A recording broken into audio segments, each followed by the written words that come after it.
अजमेर जिले के नसीराबाद में बुजुर्ग महिला की निर्मम हत्या के मामले में पड़ोसी युवती को नसीराबाद सदर थाना पुलिस ने गिरफ्तार करने में कामयाबी हासिल की है। मामले का खुलासा मंगलवार को जिला पुलिस कप्तान वंदिता राणा ने किया। आरोपी युवती ने बुजुर्ग महिला के गहने लूटने के इरादे से कैंची और चाकू से करीब 13 वार कर उसकी नृशंस हत्या कर दी थी। युवती के हाथ पर कट के निशान और गले पर मिले निशानों के बाद सख्ती से पूछताछ की तो वारदात करना कबूल किया। इससे पहले आरोपी वारदात करने के बाद अपने जख्म छुपाते हुए पुलिस के बीच भी घूमती रही। पुलिस ने 3 दिन तक के रिमांड को लेकर पूछताछ करी और वो आरोपी ने अपना जुर्म कबूल कर लिया। एसपी वंदिता राणा ने बताया कि 1 मार्च 2025 को नसीराबाद सदर के ग्राम भटियाणी में महिला कमला देवी के गहने लूटकर उसकी हत्या की गई थी। मामले में महिला के पुत्र त्रिलोक ने नसीराबाद सदर थाने में मुकदमा दर्ज करवाया था, जिसमें बताया गया था कि उसकी मां घर पर अकेली थी, जिसे अज्ञात व्यक्ति द्वारा चाकू और कैंची से चेहरे और गले पर वार करके मौत के घाट उतार दिया गया। बाद में मां द्वारा पहने गए आभूषण भी लूट लिए गए, जिसके बाद पुलिस ने अलग अलग एंगल से जांच की और मामले में आरोपी महिला से पूछताछ की गई तो उसने अपना जुर्म कबूल कर लिया। घटनास्थल का बारीकी से निरीक्षण करने के बाद पुलिस ने 500 से ज्यादा सीसीटीवी कैमरे चेक करते हुए 200 से ज्यादा संदिग्ध लोगों से पूछताछ करने के बाद इस मामले का खुलासा किया। फिलहाल पुलिस पकड़े गई महिला आरोपी से पूछताछ में जुटी हुई है। सामने आया कि महिला ने अपने महंगे शौक को पूरा करने के लिए इस लूट और हत्या की वारदात को अंजाम दिया था। पता है दिनांक 1/3/2025 को नसीराबाद सदर थाना क्षेत्र में भटियाणी गांव में एक 65 साल की महिला का महिला की हत्या की वारदात हुई थी, जिसके साथ लूट के तथ्य भी सामने आए थे। उसके कानों में पहने हुए कुंडल और गले में पहना हुआ एक पेंडेंट, वो दोनों चीजें की साथ में लूट हुई।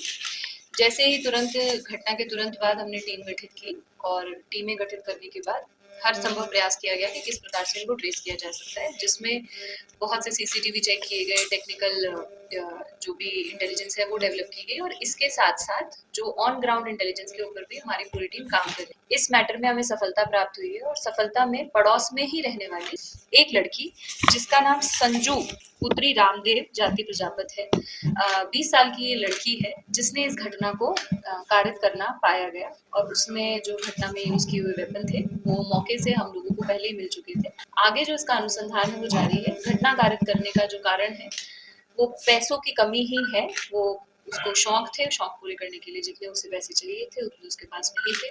तो उसको जो एक वृद्ध महिला जो दिन के समय अकेली रहती थी, वो एक सॉफ्ट टारगेट लगी और उसको उसने टारगेट करके इस प्रकार की घटना को अंजाम दिया है।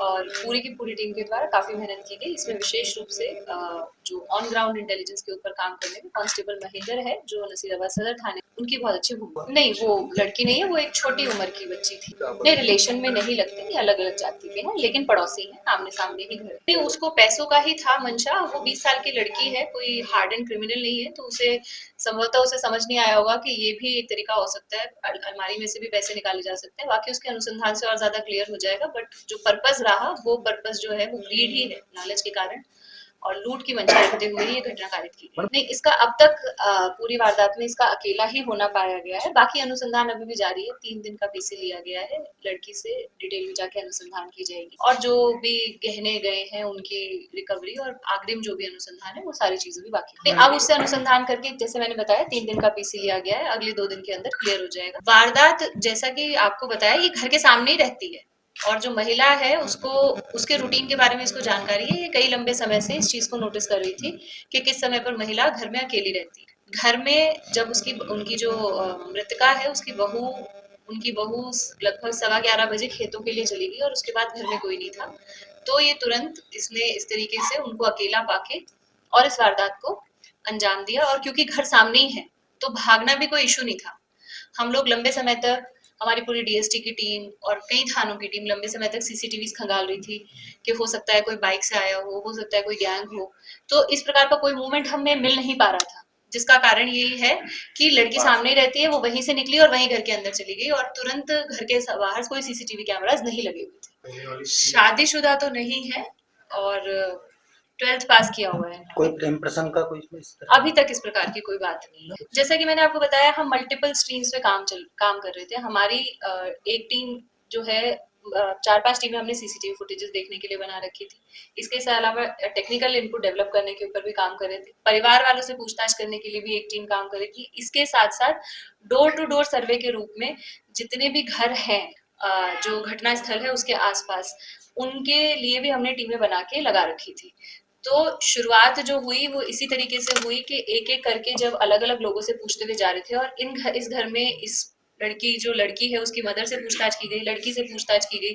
फिर जो हमारे पास एविडेंस थे उससे ये भी क्लियर था कि टसल हुई है, तो जो अभियुक्त होगा उसको भी चोट के निशान होने चाहिए। तो that was also an indication, क्योंकि उसको कुछ खरोंचे भी थी। उसके बाद जब डिटेल में जाके पूछताछ की गई, तो जो घटनाक्रम करता है, जो अभियुक्त होता है, उसकी कहानी में कोई ना कोई लूप होल मिल ही जाता है पुलिस को, और उसको जब वेरीफाई किया गया तो ये क्लियर हो गया कि वो जो लड़की है वो पूरे घटनाक्रम के बारे में अपने को बचाने के लिए झूठ बोल रही है, और उसने किया है, और बाद में उसने कन्फेस भी किया। युवती के परिवार में केवल उसकी मदर है, जहाँ तक अभी तक हम ये नहीं मान के चल रहे हैं कि उनको पता चला था, लेकिन जैसा कि मैंने कहा कि अभी अनुसंधान जो है वो और डिटेल में किया जा रहा है। अगर परिवार की कोई भूमिका या किसी जानकार की कोई भूमिका आती है तो उसके खिलाफ कार्रवाई की जाएगी। शौक मतलब जैसे आजकल महंगे मोबाइल और शॉपिंग, इन सब तरीके की चीजें तो यंग एज के सभी लोगों को पसंद होती। चाकू और कैंची, घरों में कैंची होती है और चाकू होते हैं, तो उन चाकू और कैंची से वार करके। ताज़ा खबरों के लिए देखते रहें सरेराह न्यूज। अपना फ़ोन उठाएं और सब्सक्राइब करना ना भूलें।